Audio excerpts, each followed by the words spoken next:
आपल्या या सांगोला आणि मान पट्ट्यामध्ये या वर्षीच्या पावसाळ्यामध्ये अजिबात पाऊस झालेला नाही। सबंध शेतकरी बळीराजा हवालदिल झालेला आहे। पिण्याच्या पाण्याचं, जनावरांच्या चाऱ्याचं मोठं संकट आपल्या तालुक्यावर उभारलेलं आहे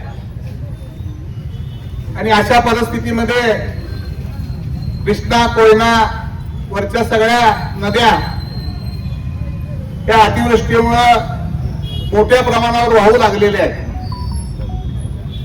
अशा परिस्थितीमध्ये हे वाहून जाणारं पाणी आपल्या तालुक्यातल्या सध्या दुष्काळग्रस्त असलेल्या भागाला तातडीनं म्हैसाळ, टेंबू आणि निळा उजवा कालवा याच्या माध्यमातून मिळण्यासाठी सांगोला तालुक्यातल्या आम जनतेच्या वतीनं या ठिकाणी आपल्या तालुक्याच्या कर्तव्यदक्ष तहसीलदार मॅडम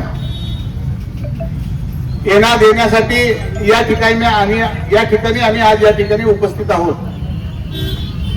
मी या निवेदनाच्या माध्यमातून पहिल्यांदा या तालुक्यातील MSCBच्या अधिकाऱ्याचं मनापासून अभिनंदन करणार आहे, त्यांचा आभार मानणार आहे की गेली सातत्यानं 6 महिन्यापासून आमचा बळीराजा विजेच्या अनियमित पुरवठ्यामुळे भरडून गेला होता।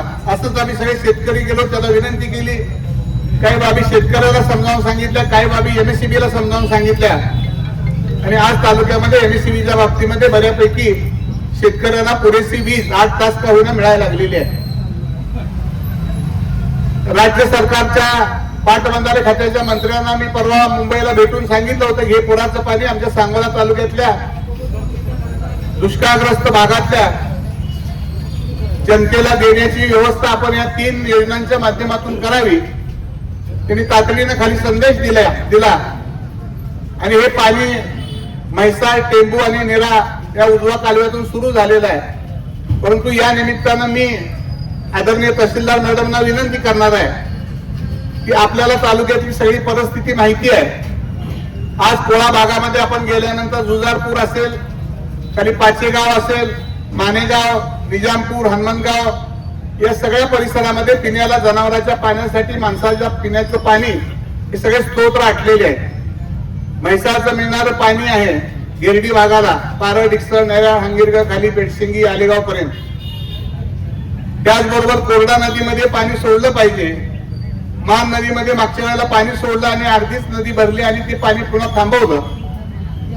त्याचबरोबर आपला वरचा जो भाग आहे मौद भाग, आज या ठिकाणी सगळी खवासपूर, लोटेवाडी, असकदानी याही परिसरातली सगळी मंडळी, मी सगळ्याच गावची नावं घेत नाही, परंतु तालुक्यातल्या सगळ्याच परिसरामध्ये पाण्याची तीव्र टंचाई निर्माण झालेली आहे आणि म्हणून मी आपल्या सगळ्यांच्या वतीनं, तालुक्यातल्या आम जनतेच्या वतीनं आदरणीय तहसीलदार मॅडमला एक विनंती करणार आहे की या टेंबू असेल, म्हैसाळ असेल, निळा उजवा कालवा असेल, या सगळ्या अधिकाऱ्यांची उद्या त्याला तातडीनं तुम्ही बैठक घेऊन, पाणी सध्या सुरू आहे परंतु हे पाणी कोरडा नदीमध्ये असेल, मान नदीमध्ये असेल, ओढ्या नाल्याला असेल, या ठिकाणी तातडीनं सोडून या तालुक्यातल्या बळीराजाची तहान भागवण्याचं काम आपण या ठिकाणी करावं।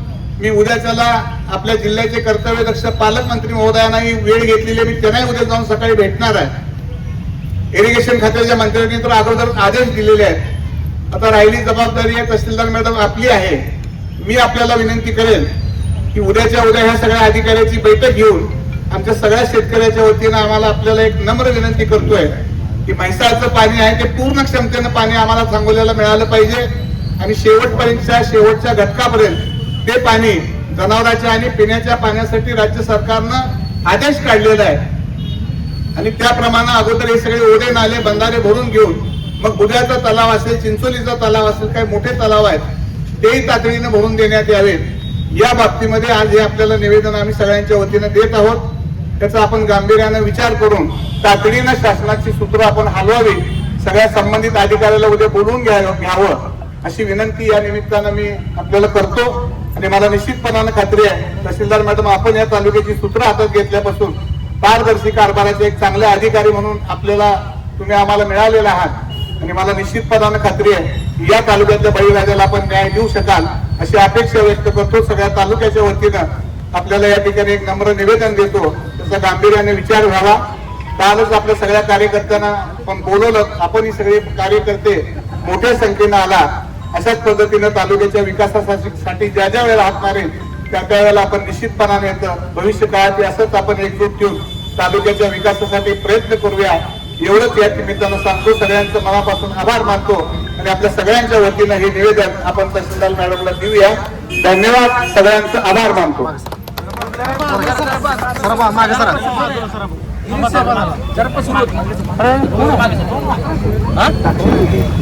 गॅंग फोटो सगळे जनमत सबस्क्राईब करा, लाईक करा, शेअर करा. आपल्या हक्काचं आपलं न्यूज.